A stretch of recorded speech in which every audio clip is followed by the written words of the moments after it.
Every year, Robert Stewart and his father Charles would travel to Newgrange to experience the winter solstice firsthand. Newgrange is a large ancient mound located in County Meath, Eastern Ireland, where the bodies of Neolithic farmers were found. It is considered the most historically significant part of the bru-na-boinne heritage site, which is an 800-hectare site that includes mounds, tombs, henges, and standing stones.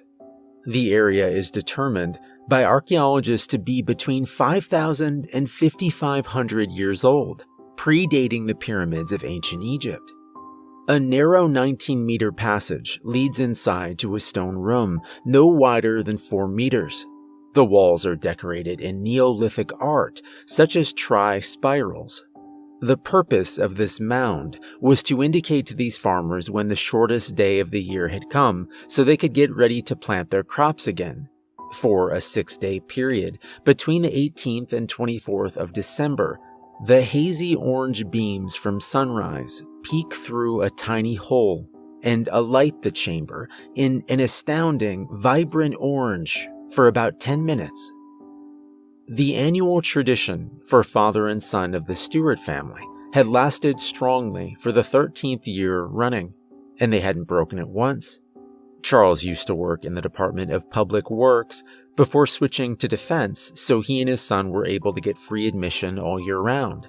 Despite this, December 21st was always packed with the Irish media and tourists from around the world, so Robert and Charles preferred to go on a quieter date, usually one before the 21st.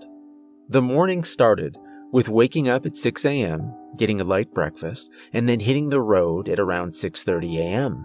The journey usually took about an hour, perfect for Charles to activate his exhausted head before arrival.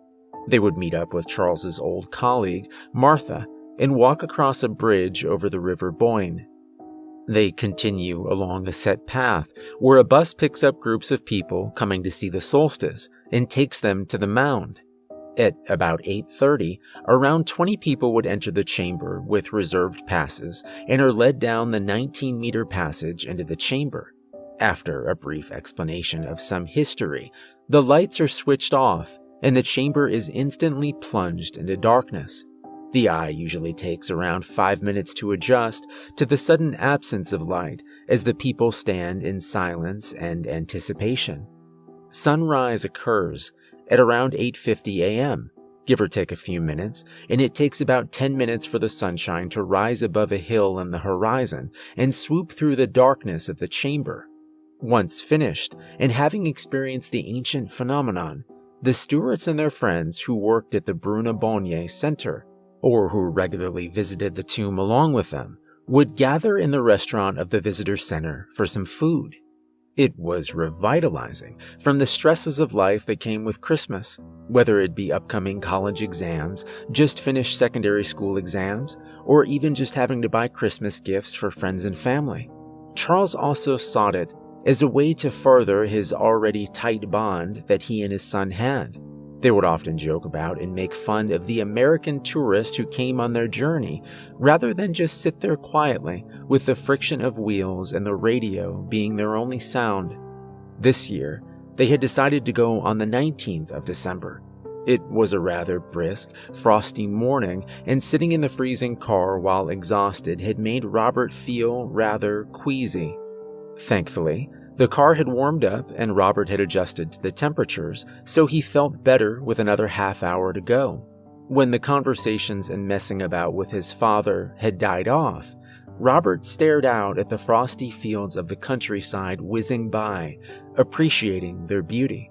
He thought about the wonderful view of the fields he would have while crossing the bridge of the River Bóinne later that morning. Charles packed up the car around the crack of dawn, with the navy sky becoming brighter by the minute. Both men got out of the car and made their way through the half-kilometer-long flower archway, which separates the entrance of the visitor center and the car park.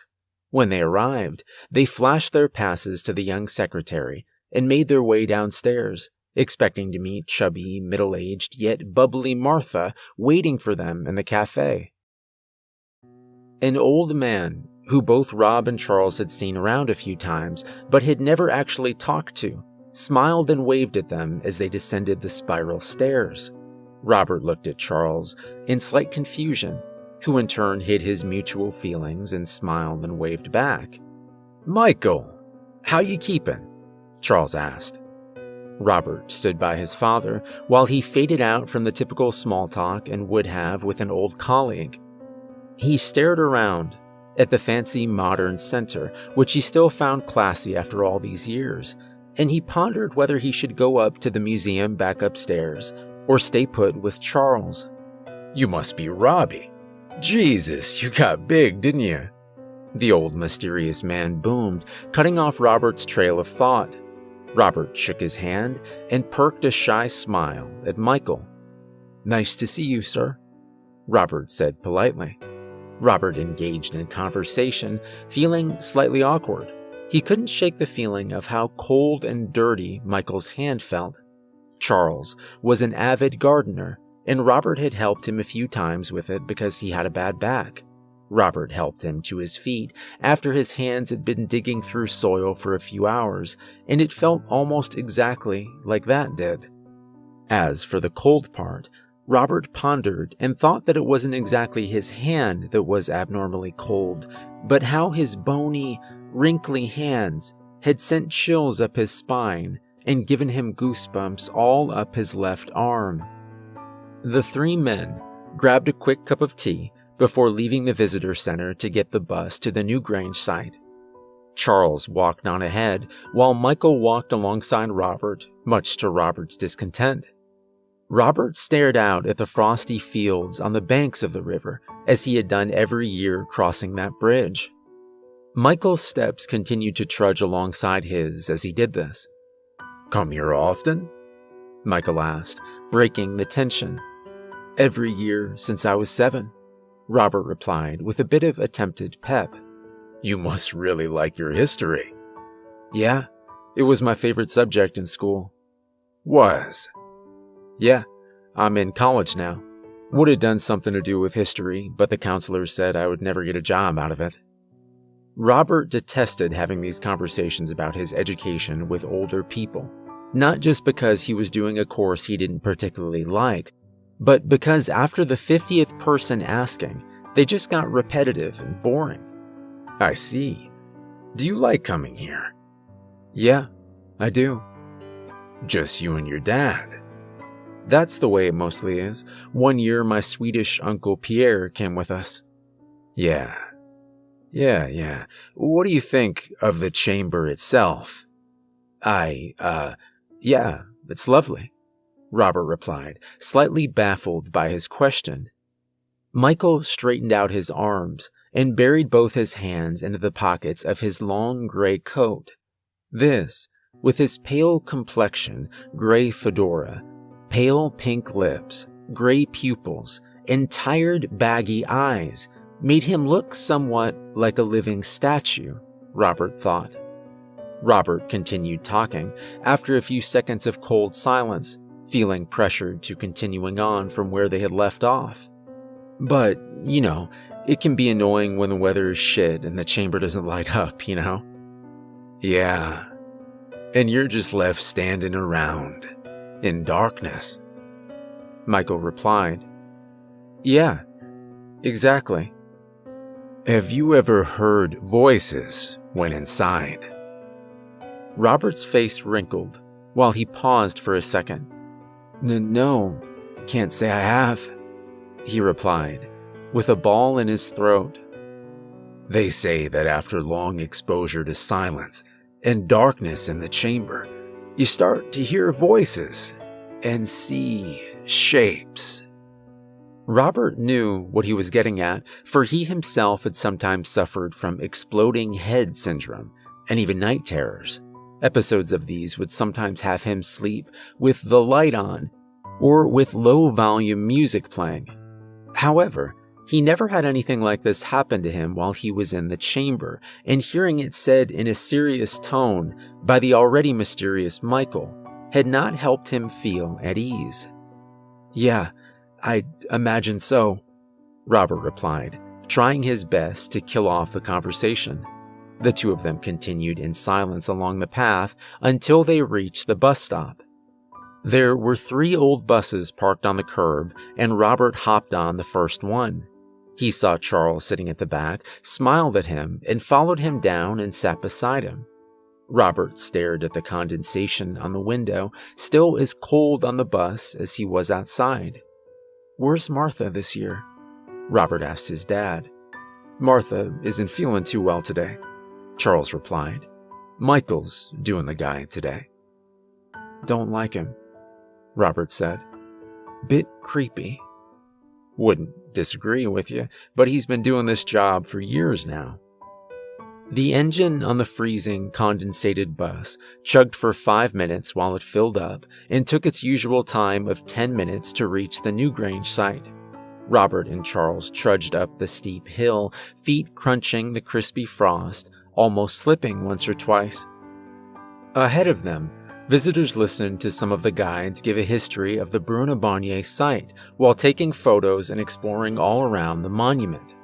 After standing around in the freezing dawn air for a few minutes, the first bit of sunlight peeked over the hill and the horizon.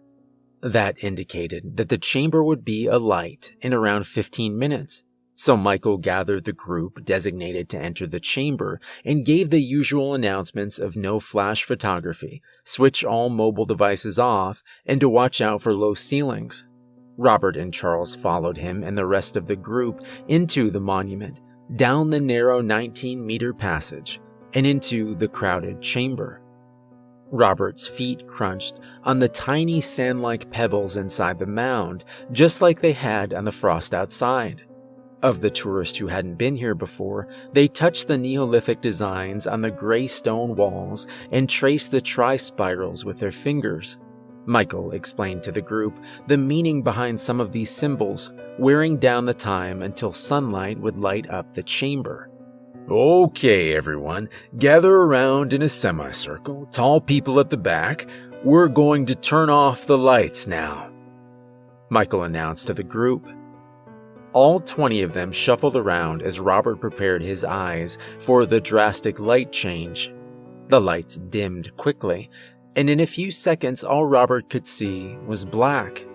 Michael urged the group to remain as quiet as they could be, claiming that it would enhance the experience. Michael's deep whisper bounced inside Robert's ears, reminding him of what he had told him earlier. He began to become frightened, moving his eyes quickly through the dark to avoid seeing any shapes developing. His anxiety skyrocketed out of control in such a short manner of time. He had forgotten that there were others around and hadn't realized he was tapping his foot violently on the ground. He ceased his movement immediately, but continued to move his vision in circles through the total darkness. He began thinking of unpleasant thoughts regarding the mound. Why were the Neoliths buried here? Why the unnecessarily huge shrine? What else could the Neoliths have done here? The eerie quiet killed him. Voices of nonsensical dialogue faded in quickly. There was no light to flick on here, or song to play to relinquish the tormenting voices which blared through his head. All Robert could do was stand still, keep shut, shift his vision, and try his best to ignore them all and not take it in. "Does anyone else hear that?" an American accent from somewhere in the room asked. "Yeah, sounds like people talking or something. Is it coming from outside?" Another American tourist responds. Silence invades the room once more, but the voices which Robert thought were raging inside his own head are now not only heard by others, but are also becoming louder. Frozen, his shifting eyes are beginning to make out barely visible shapes. The sunlight doesn't concern him in the slightest anymore. He needs to get the hell out of here. And now, the shapes form holes that act as faces, and the roaring of aggressive tones and their slithering tongues synchronize to their awkward movement. The sounds of feet tapping that Robert had created earlier on become loud, sudden, and numerous.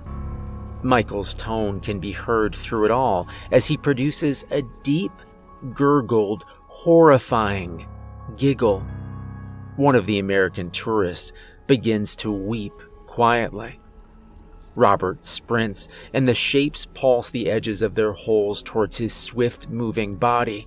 He can't see a thing, but he's been here enough times to know where the exit is. In his panic, though, he forgets about the low frame at each end of the tunnel. He smacks his head off the wooden frame and falls dizzily to the gravelly floor. His vision swirls, and the shapes rush toward him assaultingly. The tremendous roaring ensues, and Michael's bellowing laugh accompanies the screams and running of all the unsuspecting people inside. Each shape hurtling towards Robert like a vehicle speeding down an empty motorway make him feel weaker, and he can hear Michael spout out in that echoing, gurgled voice, "They should never have been disturbed." The last thing Robert feels are the bony, cold hands breaching the gravel. The cold and dirty hands, with skin like old leather, caressing the flesh of Robert's neck.